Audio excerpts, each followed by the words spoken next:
Hello friends, welcome to One Style Cooking. நாம இன்னைக்கு பார்க்க போற ரெசிபி என்னன்னு பாத்தீங்கன்னா ஒரு சூப்பரான ஒரு ஸ்வீட் ரெசிபி தாங்க. அவல் பாயாசம் எப்படி ஈஸியா குயிக்கா செய்யலாம்ங்கறத பார்க்கலாம். அது மட்டும் இல்லாம எப்படி நம்ம டேஸ்டா செய்யலாம்ங்கறதையும் இந்த வீடியோல போய் பார்க்கலாம். வாங்க வீடியோக்குள்ள போகலாம். வீடியோக்குள்ள போறதுக்கு முன்னாடி கீழ உள்ள ரெட் கலர் subscribe பட்டனை கிளிக் பண்ணுங்க. கூடவே பக்கத்துல உள்ள பெல் ஐகானையும் கிளிக் பண்ணுங்க. அப்பதான் நான் போடுற வீடியோ எல்லாமே உடனுக்குடன் உங்களுக்கு தெரிய வரும். வாங்க இப்போ வீடியோக்குள்ள போலாம். அவல் பாயாசம் செய்கிறதுக்கு ஃபஸ்ட்டு ஒரு கடாயில் 2 ஸ்பூன் போல் நெய் சேர்த்துக்கோங்க. நெய் நல்லா சூடானதும் இதில் ஒரு 10 முந்திரியை இந்த மாதிரி சேர்த்து வறுத்துக்கலாம். முந்திரி லைட்டாக கலர் சேஞ்ச் ஆகிற வரைக்கும் வறுத்துக்கோங்க. இப்போ அது நல்லா வறுபட்டுடுச்சு. இப்போ ஒரு பிளேட்டுக்கு மாற்றிடலாம். இப்போ அதே நெய்யில் 1/2 கப் போல் அவல் எடுத்திருக்கேன், அதை சேர்த்துக்கலாம். இப்போ அவலையும் நல்லா வறுத்து எடுத்துக்கோங்க. பாருங்கள், அவல் நல்லா வறுபட்டுடுச்சு. இப்போ இதை ஒரு பிளேட்டுக்கு மாற்றிடலாம்.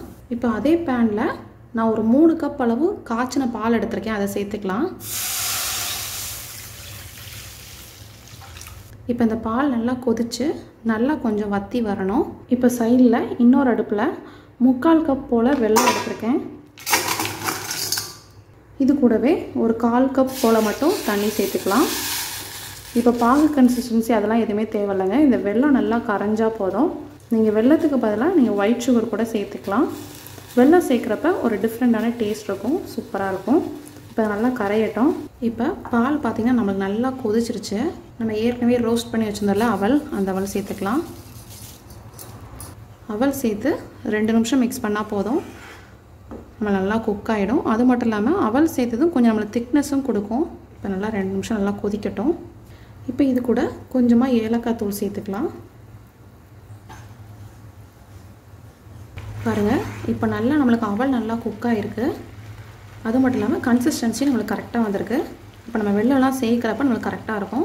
ஒருவேளை நீங்கள் ஒயிட் சுகர் சேர்க்குறதா இருந்தால் இந்த ஸ்டேஜில் சேர்த்துக்கோங்க. அவல் நல்லா குக் ஆனதுக்கு அப்புறமா நம்ம சுகர் சேர்த்துக்கலாம். இப்போ நம்ம காய்ச்சி வச்சுருக்க வெல்லத்தை சேர்த்துடலாம்.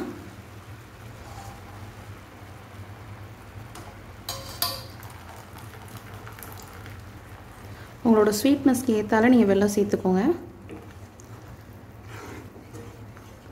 இப்போ நல்லா மிக்ஸ் பண்ணிடலாம். இந்த அவல் பாயசம் வந்து சட்டுன்னு ரெடி பண்ணிடலாங்க, ரொம்ப நேரம் ஆகாது. டேஸ்ட்டு சும்மா வேறு லெவலில் இருக்கும். இப்போது நம்ம ஏற்கனவே ரோஸ்ட் பண்ணி வச்சுருந்தோம்ல, முந்திரி சேர்த்துக்கலாம். கூடவே நான் கொஞ்சம் பிஸ்தா கட் பண்ணி வச்சுருக்கேன், அதையும் சேர்த்துக்கோங்க. நீங்கள் இதில் வேறு எந்த நட்ஸ் வேணாலும் ஆட் பண்ணலாம். இது நம்ம சின்ன குழந்தைங்கள்லேருந்து யாருனாலும் சாப்பிட்லாங்க. பிறந்த 6 மாதம் ஆன குழந்தைக்கு கூட இந்த அவல் பாயசம் நீங்கள் கொடுக்கலாம். அவ்வளோதாங்க. இப்போ நம்ம அடுப்பை ஆஃப் பண்ணிடலாம். ரொம்பவே சூப்பரான டேஸ்டான நம்மளோட அவல் பாயாசம் ரெடி ஆகிடுச்சு. கண்டிப்பாக நீங்களும் இந்த ரெசிபி ட்ரை பண்ணி பாருங்கள். இந்த ரெசிபி பிடிச்சிருந்துச்சுன்னா நம்ம சேனலை லைக் பண்ணுங்கள், ஷேர் பண்ணுங்கள், சப்ஸ்கிரைப் பண்ணுங்கள். மறக்காமல் கமெண்ட் பண்ணுங்கள். தேங்க்யூ.